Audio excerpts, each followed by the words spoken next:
Welcome, boys and girls, back to the SinSters podcast. I, of course, am Betty Tucker. Today, we're going to do something slightly different.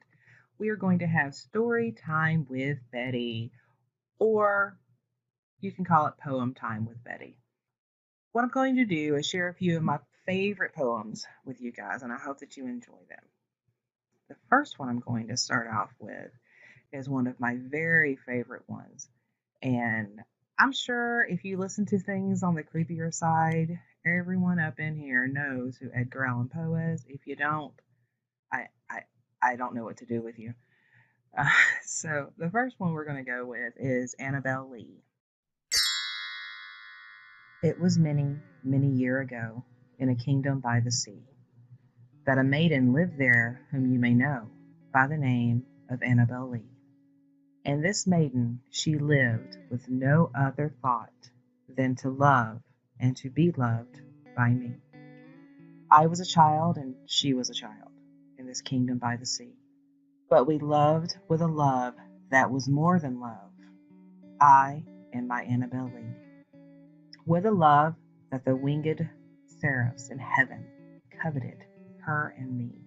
And this was the reason that, long ago, in this kingdom by the sea, a wind blew out of a cloud, chilling my beautiful Annabel Lee, so that her high-born kinsman came and bore her away from me to shut her up in a sepulchre in the kingdom by the sea. The angels, not half so happy in heaven, went envying her and me. Yes, this was the reason, as all men know, in this kingdom by the sea, that the wind came out of the cloud that night, chilling and killing my Annabel Lee. But our love, it was stronger by far than the love of those who were older than we, of many far wiser than we, and neither the angels in heaven above, nor the demons down under the sea, can ever dissever my soul from the soul of the beautiful Annabel Lee. For the moon never beams without bringing me dreams of the beautiful Annabel Lee. And the stars never rise, but I feel the bright eyes of the beautiful Annabel Lee. And so, all the night tide, I lay down beside my darling, my life, my bride, in her sepulchre by the sea, in her tomb by the surrounding sea.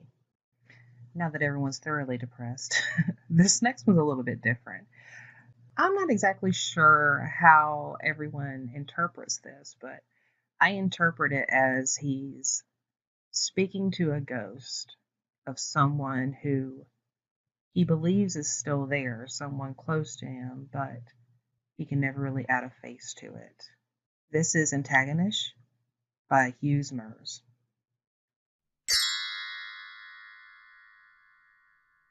Yesterday upon the stair, I met a man who wasn't there. He wasn't there again today. I wish he'd go away. When I came home last night at 3, the man was waiting there for me. But when I looked around the hall, I couldn't see him there at all. Go away, don't you come back anymore. Go away, and please don't slam the door. Last night, I saw upon the stair a little man who wasn't there. He wasn't there again today. Oh, how I wish he'd go away. So yeah, that was a little bit interesting to me. It's very short and sweet.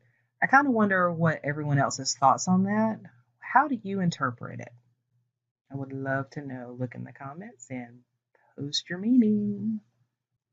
Now the next one we're going to go with, me personally, I usually kind of steer clear of Emily Dickinson. But there's a few of her poems that I really do enjoy. And I mean, when I say few, I mean there's like maybe 3. But I know a lot of people really do love her and consider her like a literary favorite. So this is one of the very few that I actually like, called I Felt a Funeral in My Brain.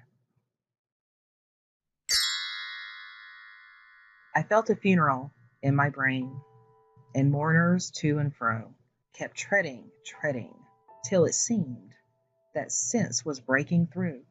And then they were all seated, a service like a drum kept beating, till I thought my mind was going numb.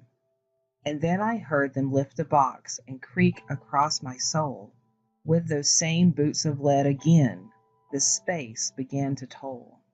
As all the heavens were a bell, and began by an ear, and I, in silence, some strange race, wrecked, solitary here. And then a plank of reason broke, and I dropped down, and hit a world of every plunge, and finished knowing then. So here's the thing about Emily Dickinson. The way she wrote her poems, she tended to make odd word choices at the ends of sentences, and she took weird pauses. I guess that was just her style, but for some reason it always kind of rubbed me the wrong way. I mean, including this one is kind of like a song in a way, but it's a little kind of disjointed. What do you guys think? Now, the next one that I've chosen, it is by Claude McKay, and it's called Outcast. This one, it details the horrors of being Black in a deeply racist world. Still painful, but very real today. I hope you guys enjoy it. For the dim regions whence my fathers came, my spirit, bondage by body, longs. Words felt, but never heard, my lips would frame. My soul would sing forgotten jungle songs. I would go back to the darkness and to peace, but the great Western world holds me fee, and I may never hope for full release, while to its aliens, God, I bend my knee. Something in me is lost, forever lost. Some vital thing has gone out of my heart, and I must walk the way of life, a ghost, among the sons of earth, a thing apart. For I was born far from my native claim, under the white man's menace, out of time. That poem alone is tremendously heartbreaking, and it's always been one of my favorites because even though it's a very short poem, it invokes so much emotion, and you can almost hear, the crying of ancestors just through reading it. Okay, so the last one that I've chosen it's a fun little poem. It reminds me of a certain Game of Thrones character. Some of you will understand who I'm referring to by the end of the poem. It's called Her Strong Enchantments Failing by A.E.Houseman.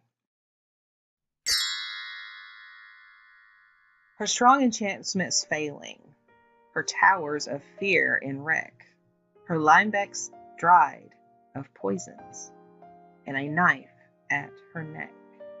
The queen of air and darkness begins to shrill and cry, O young man, O my slayer, tomorrow you shall die. O queen of air and darkness, I think 'tis truth you say, and I shall die tomorrow, but you shall die today. That's always been like a fun little like, hey, gotcha, bitch, in my opinion. Okay, so yeah, that kind of brings us to the end of Poem Time with Betty. I hope that everybody really enjoyed it, and next week we're going to go back to our normal format. So if you didn't enjoy this, just wait a week and start fresh again. So, as always, I am Betty Tucker. Normally, with me would be Noodles and Talia, and, Kevin over there somewhere. I have him, hidden in a box right now, so he's not going to talk this show. He would just be disappointed anyway. But, yeah, so thanks, everybody, and see you next week. Bye! Oh, and obligatory, because I have to say it, like and subscribe and share and ring the bell. See you next time.